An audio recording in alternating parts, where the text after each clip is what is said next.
to present for Karin. I've followed Karin since the beginning of my career. If you don't know Karin, she's been in the business for over 20 years. She's participated in competitions worldwide with huge success. She's an amazing educator worldwide as well. She's helped numerous brands in development, product development, education development, has also helped create new brands on the market, and I think that it's really a huge gift for all of us that she is here to present Geltology. We were in Sweden giving a class together. We were talking about what we were going to do as far as a presentation goes, and what names we were going to use. And how many of you know Scientology? Scientology is a little strange, I think. You know, I mean, of course, it comes from America. Everything from America is a little strange. Needless to say, we came up with Geltology. It's a certain method that Karin demonstrates that actually is relatively easy to do with amazing results. So once again, it's an honor. We're going to begin here shortly. I know she's having a great time with me. You guys need to know that Karin likes to sit in a competition arena. Karin really loves educating people, and of course she enjoys working in the studio. This is the first time that Karin has done a stage presentation, so let's give a huge round of applause.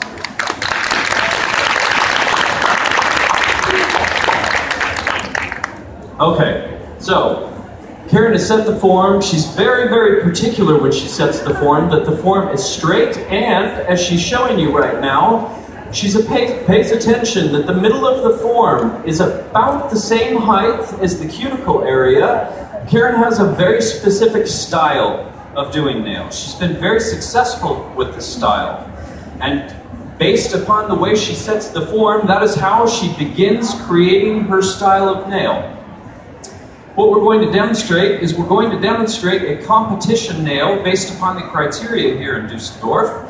So we're going to use camouflage gel and create a nail bed elongation. The technique that she's showing is once again, it's very fast. In the beginning, you think to yourself, wow, what is she doing there? And the result is phenomenal. The crispness of the smile line.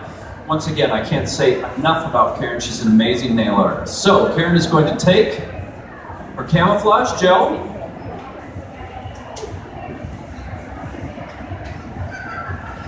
I know she's having a lot of fun right now, huh, Karin? I was going to bring you lunch. Oh, of course, plugging the line in always helps. Oops. I was going to bring you lunch today, Karin, and put it on your table, but we just didn't have time. Okay, so Karin's going to take her camouflage gel right now, and she's going to polish that camouflage gel from the cuticle area. Lightly push that back. Bring the gel forward. She takes that gel and she pushes the gel in the middle of the nail, creating the deepest point of her smile line. And as you can see, she's not pressing with the brush at all right now. She's got the brush parallel with the product, and she just lightly moves the gel with the tip of the brush or the flat part of the brush. It's also interesting for all of you to know that, and also if you know Karin, Karin has been successful in using a liquid and a powder system, or an acrylic system. Karin competes with gel, but generally does not demonstrate gel. So I think that you will all be absolutely amazed at what she's able to create. As you can see, I think the lunula of the nail is very easy to see right now. She's taken that camouflage gel and she's worked that gel very lightly and thin back towards the lunula, but keeping the lunula visible the entire time. Right now she's concentrating on evenness in her smile line, and she's going to make sure that she takes that gel in the lateral cuticle area and the cuticle area, the lateral side walls. She's really paying attention right now that she's very, very thin back at the lunula. Once again, it's important that you see the lunula. It doesn't matter which system you're working with. If you're using an acrylic system or a gel system, it's really important that the lunula is visible. Without that, then that nail starts to look very artificial. And oftentimes, a lot of our clients will look at that camouflage and say, oh, you know, the nail looks great, but the color just looks a little bit too much like makeup for me. And so, taking that gel thinly back towards the cuticle area and keeping the lunula visible, it creates a very natural look in the nail that's being created. Karen's got some builder pink on her brush right now. And Karen, are you using an LED lamp or a UV lamp right now? UV lamp. What are some of the advantages in your opinion with a UV lamp? Can you give us a few tips and tricks there? Oder soll ich Deutsch mit dir sprechen? Is there anything particular about a UV lamp in comparison to an LED lamp? Okay, great. Karin said that the heat factor, her opinion is that with a high quality UV lamp, the heat factor as the gel polymerizes doesn't have the same effect that an LED lamp will have. Karin uses both, but chooses for these purposes to focus primarily on a UV lamp and not an LED lamp. The nice thing about this, when you're using gel as well, is that you have a little time. When we're working in the studio, we have a little time to talk with our clients. Of course, optimal is that we're working with 2 lamps at one time and not just 1 lamp on the table. When we're giving a demonstration, sometimes you sit there, particularly as I demonstrate gel, I sit there and go, oh my God, what am I going to do with my time right now? There are advantages to that because gel doesn't polymerize without a UV light. So of course you have time to work on perfection. So Karin is now going to take a builder pink. The viscosity of this gel is really, it's a thick viscosity. And what she's going to do is she sets that at the deepest point of her smile line. And now she's just going to massage that gel back towards her cuticle and in the middle of the nail. And she's paying very close attention right now. I don't know if all of you caught that right there. She's got the massive gel right now in the middle of that nail.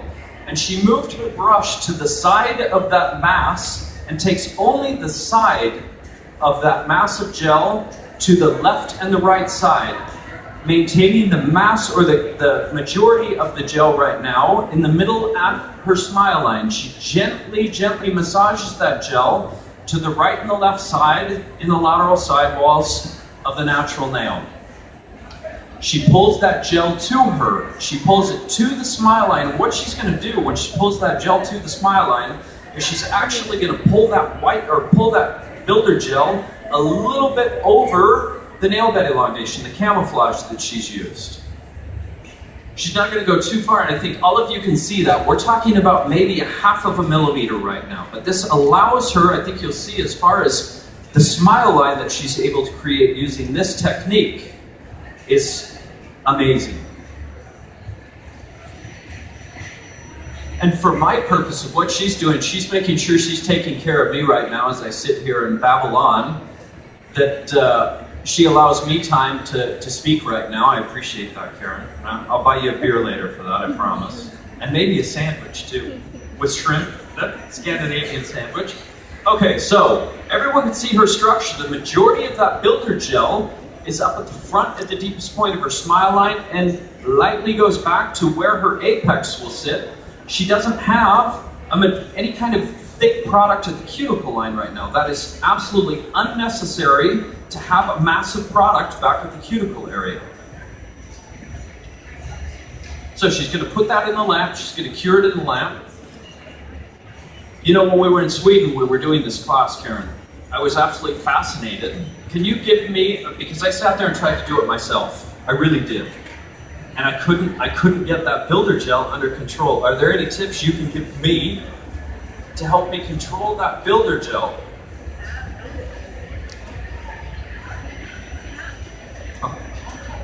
Okay, so, and that's sometimes difficult for me. What she said is that you can't use a heavy hand at all when you're working that gel. You really need to just float on top of the gel and gently move the gel where you want it to go. The nice thing about this builder gel that she's using is as you massage it, It's not going to run into the lateral sidewalls. It's not going to run into the cuticle. And I hope all of you noticed that with that Builder Pink that she just used, a normal thin viscosity gel would have run right over that camouflage. And that Builder Gel, the viscosity is so thick and stable that it's going to stay where you want it to stay. It's not going to move on you. Also, when it polymerizes, it will smooth out a little bit, but you'd be surprised that it's not running. It's really maintaining the stability, and it's staying where it's supposed to stay on the nail, where Karin wants it to stay on the nail. Can you tell me the next thing? How long? Yeah, of course.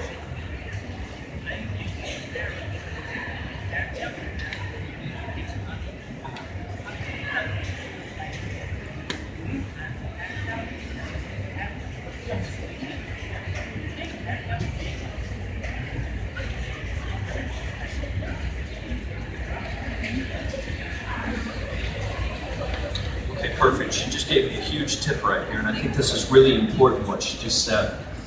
When you're working with this Builder Gel, and I think you all have noticed this, that's more like a hair gel. When she applied it to the camouflage, it was like a hair gel. It stayed on the nail, and she compares that to a different type of gel, which would be a thinner viscosity like honey. And when you're working with a gel that is a thinner viscosity like honey, you also have to massage that gel, but it sticks to the brush constantly. And with this particular Builder Gel, like hair gel, you're able to move it around where you want it to go, but it's not going to run on you, and it's not going to stick to your brush the way a typical gel would with a thinner viscosity. Very helpful from her, and as she said, she just has to massage the top of it. It's going to stay where she wants it to. And I told you guys that it was obviously visible that she took that Builder Transparent Pink, she took it out over the deepest point of her smile line. It was not at her smile line, it was likely over the smile line from the camouflage. So, everybody can see it smoothed out a little bit, and she's got height right now, and a 90, she's showing you that she's created a 90-degree angle, a wall, so to say, and she's going to put that white that she's going to use right up against that wall. And this is the trick that she uses in order to create that crisp smile line. It's absolutely phenomenal.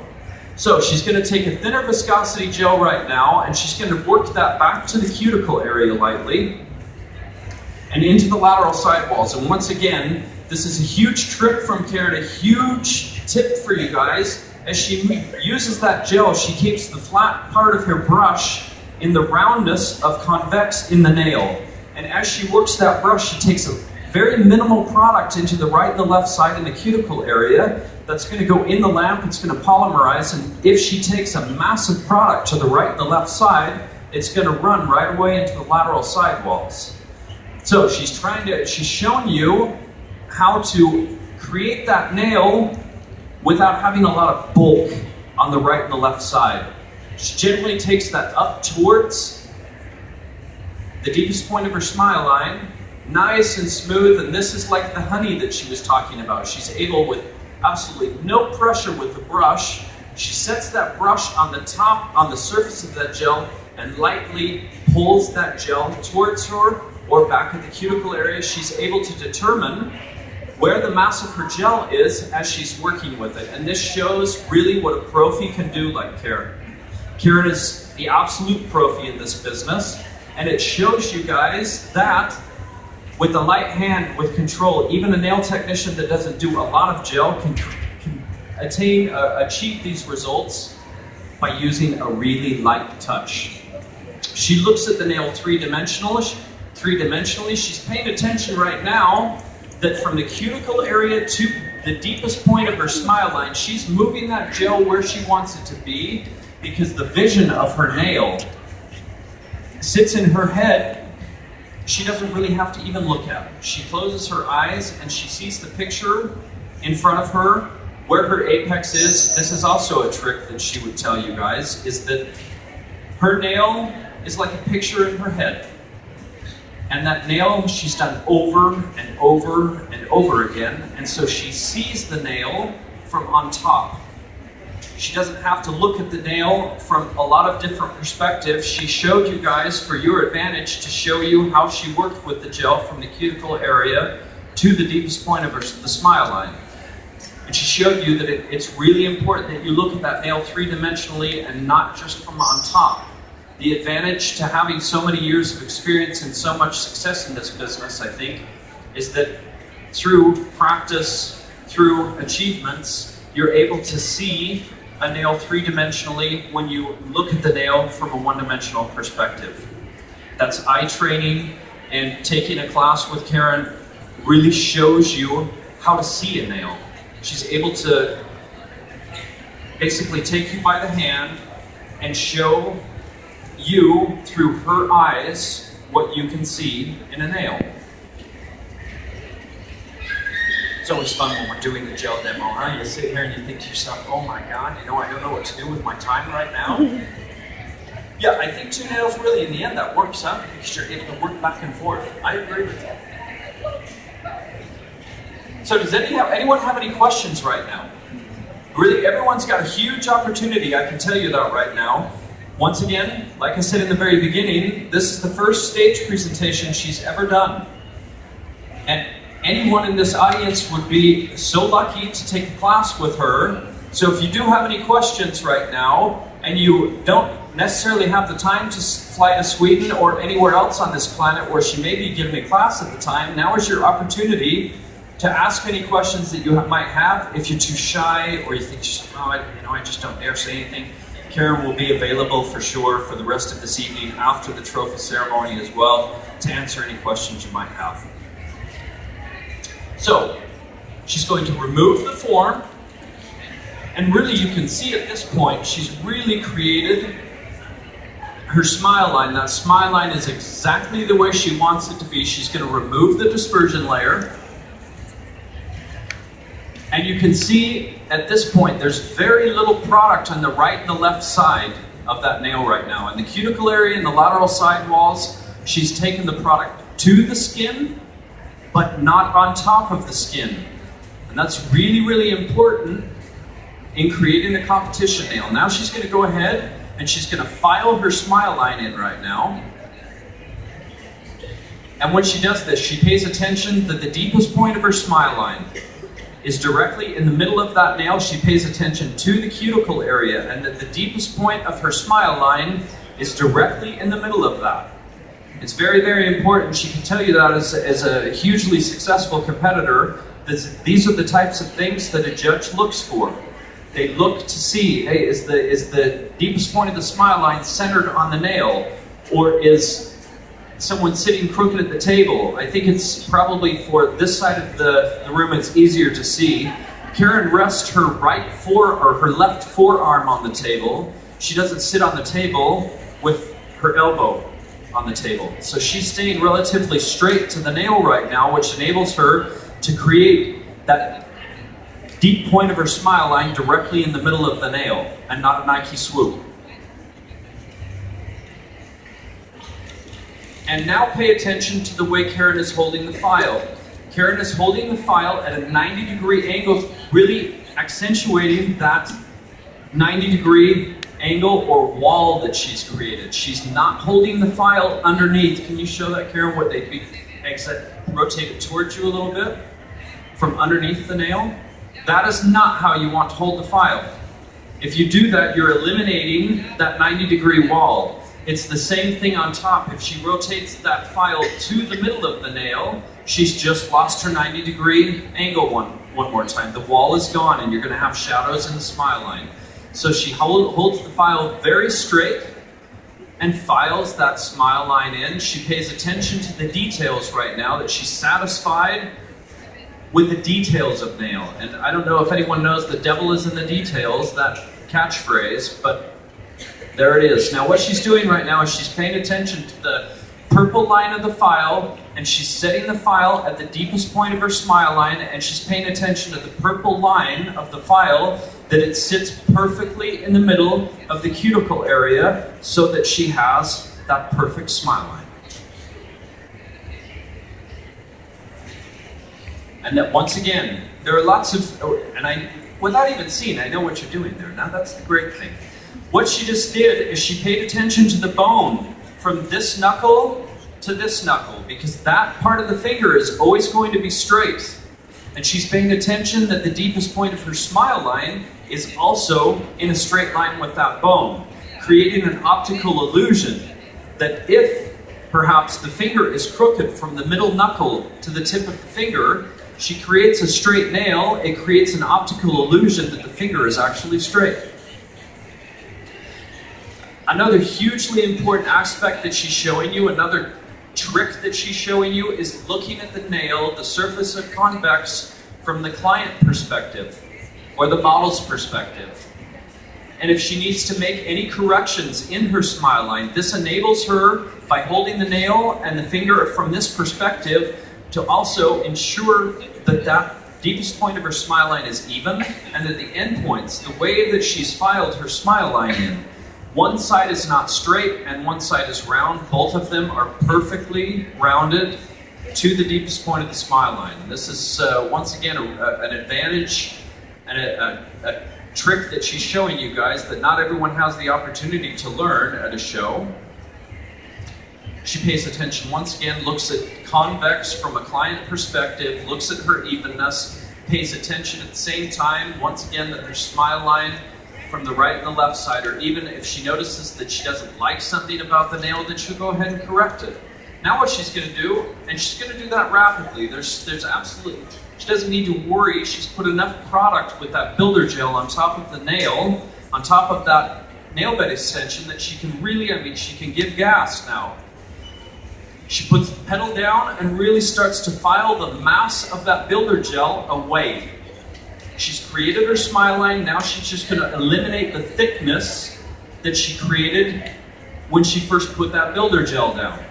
Now the reason why she did this is, once again, I told you guys, she took that builder gel lightly over the camouflage. That enabled her to file her smile line in, and now she reduces the mass at the smile line so that she doesn't have to take so much white and put it up against the wall there. She's going to remove dust and contaminants. And I think I can certainly see it now, exactly where she's going with this. She's going to reset the form. I don't even have to look at it. She's going to reset the form. She's going to put her white right up against the wall she's created. She's going to cure. How many layers will you work in? 1 or 2? 1? 2 layers. So she's going to put the form on. She's going to put her first layer down, and she's going to keep it really thin so that she ensures that it's a complete cure. Then she's going to put a second layer down. She's going to put that right up against the wall. She's going to let that cure completely. After that's completely cured, she may pinch with, you're going to pinch on the form, you're going to remove the form first. You'll remove it first, yeah. Make sure that you've got a nice even pinch there. So she'll remove the form in order to ensure that concave is nice and even. Once again, after that's cured, after she's pinched it, she's going to file it out, she puts the top gel on, and she's done. The speed with which she's able to do that is remarkable. Once again, she's showing that the deepest point of that smile line from a client perspective should be exactly in the middle of the nail and in the middle of the cuticle. Once she's satisfied with that and she sees it, then off she goes. Karen's going to work with a builder gel. Once again, the viscosity is a little thicker, and that thick viscosity when you're working over a form is really, really important. The minute that product goes in the lamp, that product's going to warm up a little bit, and when it warms up, it's going to run to the right and left side. So just like she did with the camouflage, just like she did with her builder pink, she's going to set the mass of that white in the middle of the form at the deepest point of her smile line, and pay attention to what part of the bead from that gel she's working with. She did not take her brush, put it in the middle, and then push the gel to the left side. She set the gel down, she pulled her brush away from the gel, rotated her brush to the left side, and pushed that product lightly to the left end point of her smile line. She does the same thing right now on the right side, and I think all of you can see, as she massages that gel really starts to flow into place. It smooths itself out, it self-levels. She takes that gel and she pulls it right up into the left lateral sidewall. I'm just gonna clean her brush, or you're gonna grab a little bit more. Once she's grabbed that gel, like I said, it's important to see that it's not moving, it's staying on the form, but she's able to, just by massaging the product like she's doing right now, it self-levels, it smooths itself out. You don't have to fight the product. She sets it down and she takes just the edge of the gel. She's not working from the middle at all. She's moving the product on the right edge, on the left edge, and up at the front. And with very, very light pressure. She's not pressing with the brush at all, which she's typically used to with acrylic. This is for the dinosaurs like us, sometimes really difficult to get that feeling. From when we started doing nails in 1850, we've progressed over the years, gotten some gray hair. Not you, of course, only me. Now she's in her zone right now. So she's moving that gel lightly out over the form, and she's just taking that outside edge, and it's thicker at the smile line. She's got more gel at the smile line right now, and that gel becomes, the white extension becomes thinner and thinner and thinner the longer the nail becomes. And as you can see, there's almost a shadow. You can see transparency through that white gel. If you go to the hairline back maybe 1 or 2 millimeters, you can see that there's more transparency in that white right now. She's keeping that hairline really, really thin to eliminate too much file work. The less we have to file that nail, the better. And a true competitor, what you'll notice is that she's keeping the form of that white extension. There's no lack of control there. She's keeping the shape. She's created it right away with the brush and not having to file it in. And that really shows how long she's been competing, how long she's been doing this. It makes her work much better. She rotates the finger from side to side to pay attention that her C-curve, she's got 50% of a 100% circle right now. She's looking at and controlling that, making sure that she's got that 50% C-curve before she puts it in the lamp or pinches the nail. Once again, like I said, everyone, I hope you can see that there was transparency there at the front. It's very, very thin like a piece of paper at the hairline right now. You can already see the sharpness of her smile line. And once again, she takes the tip of that brush and just lightly pulls the product. What she was showing you without her telling me anything is she noticed that on her right side, she had a little bit more product on that right side at the hairline on that corner. And so she grabbed just a little bit, grabbed that gel, make sure that it's stuck to the brush, and then she just lifts it and pulls it to where she needs it to be. I know Karin, she's never satisfied. She can look at it 1,000 times and always say, hey, there's always something I can do different. And what was your phrase again? If you don't dare to try, you'll never win. Right? And I think